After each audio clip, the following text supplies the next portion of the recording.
I like wearing this much more than wearing a cast. So I go there. I'm Jimmy Lewis, and today we're going to talk about the Sidi Crossfire SRS3. And this is Sidi's premium boot. It is the boot that I wear most of the time, and I'm going to tell you why it might be the best boot for you, or maybe not the best boot. So two things straight away.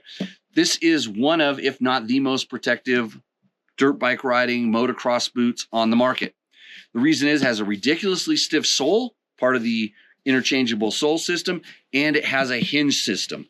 And with the hinge, it only goes so far before it will lock out. So these are two really important things. The rest of the boot is kind of constructed like most higher end boots. It's a mix of leather, plastic pieces.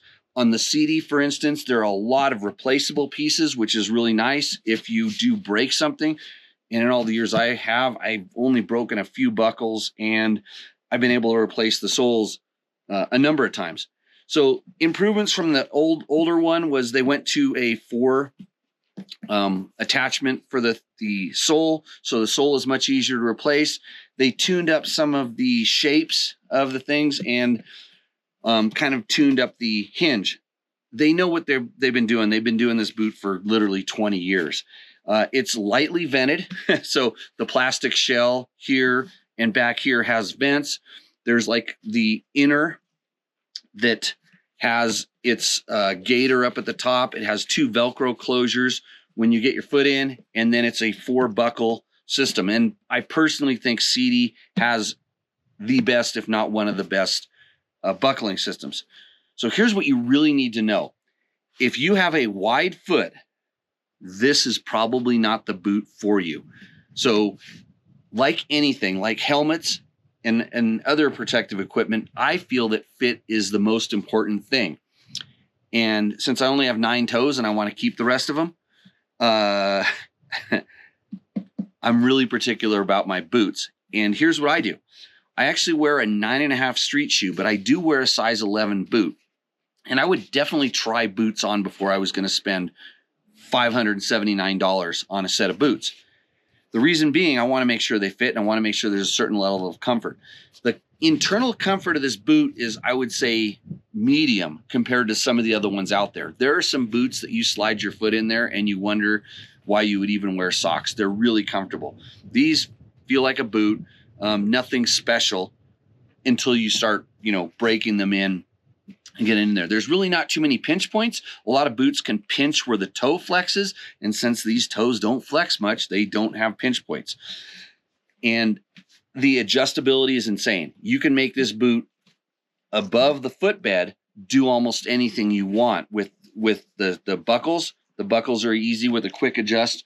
Here's my much more worn out pair, and you can just literally pop them like this. If they were on my feet, it'd be real easy. You just pop it out, and then you can adjust the length very quickly. And lucky it's dirty, I go right back to my regular setting, just like that. So this is kind of how the boots, you can tune them basically from here up. But if your foot is wide, like I said, I wear a 9.5 street shoe, I'm in an 11. But the way that the ankle, the position of where the ankle's at, and the way that this boot cups my ankle, it gives me some free space in the toes, and then it holds my foot in place. So my foot's not slipping around inside the boot. So the extra little space to the toe doesn't bother me. And then if I do hit something, there's a little bit of give inside there. So that's what I do. When I wear my true size, which would be the 10, it's just feels a little bit tight.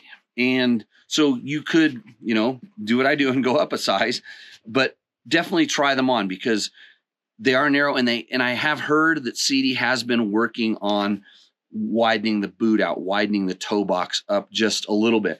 So it was really bad 4 or 5 years ago. Now it's not so bad. So some other things. The stiffness is, again, this is a personal preference thing. I love a super stiff boot because I don't really want to feel stuff with my foot, especially when I over jump something or my foot gets smashed between a rock or a log or something like that. I want that to be as stiff as possible. And there's some other boots out there that they're a little bit more like slippers, let's say, and I feel stuff. I don't like it when I can feel my foot flexing on the foot peg, and I want as much strength as possible without being uncomfortable when you're taking kind of hits that you don't expect to the toe, to the side, different things like that. The side in here where you're gripping the bike is, for me, about as good as anything. It doesn't hook up. There's a smooth line. Even where there's gaps inside of here, it doesn't hook up too much onto things. The transition along this edge is smooth as well for when you're taking your foot off the foot peg and bring it back on. The sole, it's rounded. Does its thing. There's not a lot of, they actually have an enduro sole that you can buy for this. And then it really gets locked up in the foot pegs. Doesn't allow you to slide your foot around, but this isn't hard enough so that it's slippery, but then it's not too soft to where it wears incredibly quick. And I run some pretty aggressive foot pegs. So, I can get about, and I ride a lot, I can get about 3 to 4 months of riding if I just wear one pair of boots before I wear the sole out. That's probably like 7 years of riding for you, by the way. So anyhow, the other thing, so I like the stiff sole. Some people don't like it because they say they can't feel anything. That's why you need to try them, or at least try them on and find out whether it's a little bit like walking in ski boots as opposed to snowboard boots, which is also a pretty big gap. But I like wearing this much more than wearing a cast. So I go there. And then the way that this hinge, and they have, in my opinion, perfected it, it allows the boot to move as much as it needs to. And it's actually semi-comfortable walking around. But when you're on the bike and something does go wrong, your foot gets flexed in a way that you don't want it to, it stops. And I'm trying to think if I've had any serious injuries in the Sidi boots, and I don't think I have. I know a long time ago, I jumped off of a motorcycle because I wasn't going to make a jump and landed on the face of the jump. And I was wearing these boots and I really hurt my ankles, but they weren't blown up like they maybe should have been. And then all the times I've hit stuff, tagged logs in the grass, hit rocks while riding on side of mountain kind of things, the usual stuff that they've been great. And so that's why these are my go-tos. I think for most people that don't have wide feet, these are the best boots out there. But if you do have wide feet, you're going to probably have to look someplace else. The durability has been insane. I wear boots out, especially at the ankles in this area here, because that's how I grip the motorcycle. I'm always trying to hang on by squeezing my ankles, and these parts are replaceable. I never have to replace these. The only things and then the other cool thing about the boots is it's adjustable. Like this piece here, this front area is able to be widened. So if you're wearing a really wide knee brace or a wide type of knee cup and stuff, like this adjustability allows it to kind of step out, and then you can close these in. And a lot of it's for how it integrates when it kind of slides together, mostly when you're putting it on. When I put these boots on, I put them on and I forget about them. And I know my foot's protected. As far as waterproof, they're not, but they're very water resistant. And as far as being cool, there's some other boots that actually have channels that are absolutely not water resistant at all, but they're cooler. These ones, surprisingly, for just having a few little vents here and there, and especially when they're white and not black, are decent. The internal, the material inside, like I said, is comfortable. Once it breaks in, this boot gaiter is probably one of the best at keeping stuff from falling into the boot.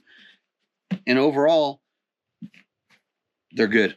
Definitely worth it if you know what you're looking for in the higher end. And if you decide to buy some, don't be afraid to click through one of our links at Rocky Mountain or something like that, and we get a little chunk, and then it'll help us keep doing these videos. So that's our Sidi boot review. My name's Jimmy Lewis, and maybe we will see you out in the trail. If you liked what you saw in this video, come check us out over at dirtbiketest.com on the webs. We have bike tests, product tests, a lot of fresh dirt, and you can even support us by clicking through our links. Hopefully, we'll see you out in the trail.